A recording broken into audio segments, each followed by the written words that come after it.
সাংবাদিক মিলি সুলতানা আপু একটা পোস্ট করেছেন। পোস্টটা হলো, মেরিল প্রথম আলো সেরা অভিনেতার পুরস্কার প্রাপ্তি নিয়ে শাকিব খান আফরান নিশোর ভক্ত চায়ের টেবিলে ধুম মাচাল করে দিচ্ছে। প্রিয়তমার জন্য শাকিব খানকে সেরা অভিনেতা পুরস্কার দেওয়া জিনিসটা একঘেয়েমি মনে হতো। শাকিব খান একটা ব্র্যান্ডের নাম, চলচ্চিত্রে টিকে আছেন দীর্ঘদিন ধরে, তাকে টপকে সেরা হবার নমুনা অন্য চলচ্চিত্র অভিনেতাদের দেখাতে ব্যর্থ হয়েছেন। আমি মনে করি শাকিব খানের ঘরের ড্রয়িং রুমের আলমারিটা পুরস্কারের গাদাগাদি হয়ে যাওয়া উচিত ছিল।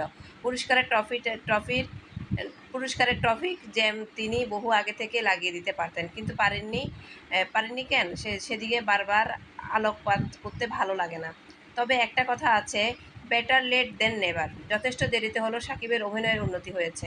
তবে এবার মেরিল প্রথম আলোর সেরা চলচ্চিত্র অভিনেতা এবং সেরা টিভি অভিনেতা হিসেবে ছক্কা হাঁকিয়েছেন Nisho.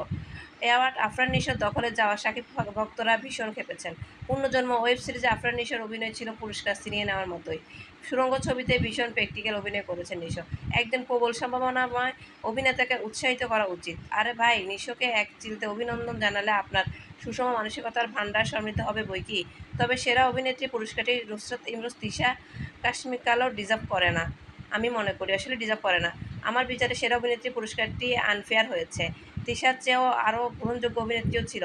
Something like and autobiography web film Nusrat Imroz তিশার অভিনয় মনে দাগ কাটার মতো ছিল না মোটেও। ভীষণ অ্যাভারেজ ছিল। তিশার অভিনয় যোগ্য অভিনেত্রীকে পিক আপ না করতে পারার নির্ধারণ ব্যর্থতা ফুটে উঠেছে নুসরাত ইমরোজ তিশার অ্যাওয়ার্ড প্রাপ্তিতে। বিস্মিত হয়েছে কারা ভোট দিয়ে তিশাকে সিলেক্ট করেছে। এটা নিয়ে সবার প্রশ্ন হয়েছে কারা ভোট দিয়েছে তিশাকে। তবে পুরস্কার প্রাপ্তি পুরাই অপাত্রে দান হয়েছে। এটা একদম রাইট। পুরস্কারটা একদম অপাত্রে দান হয়েছে। এখানে কমেন্ট করেছিলেন সোহেল আক্তার, তিশা ভালো অভিনেত্রী কিন্তু এই পুরস্কারটা ডিজার্ভ করে না। আর আপু, ওয়েব সিরিজের জন্য শ্রেষ্ঠ অভিনেতা পুরস্কার পেয়েছেন নিশো। শ্রেষ্ঠ চলচ্চিত্র অভিনেতার পুরস্কারটা কেন পেল প্লিজ জানাবেন। সেটা মিলি সুলতানা কী বলেছে দেখি। সেটা লিখেছেন, সেটাও নিশো পেয়েছেন, তিনি দুটো পুরস্কার দখল নিয়েছেন, সেরা চলচ্চিত্র অভিনয় এবং টিভি অভিনেতা হিসেবে। আচ্ছা যাই হোক, এক চিলতে অভিনন্দন কি হবে কি আপা, লাইনটা আবার দেখবেন। আচ্ছা, তারপরে নিমন মাহমুদ রবিন লিখেছেন, মুভি ইন্ডাস্ট্রি থেকে যারা বিলং করে সকলের প্রথম আলো পুরস্কার বয়কট করা উচিত। এখানে পুরস্কার দেওয়া নাটক থেকে আসছে, না হয় চরকির প্রোডাকশন থেকে। তারকা জরিপে এর নামে জাতীয় এবং জনগণের সাথে এই প্রতারণা আর কতদিন চলবে।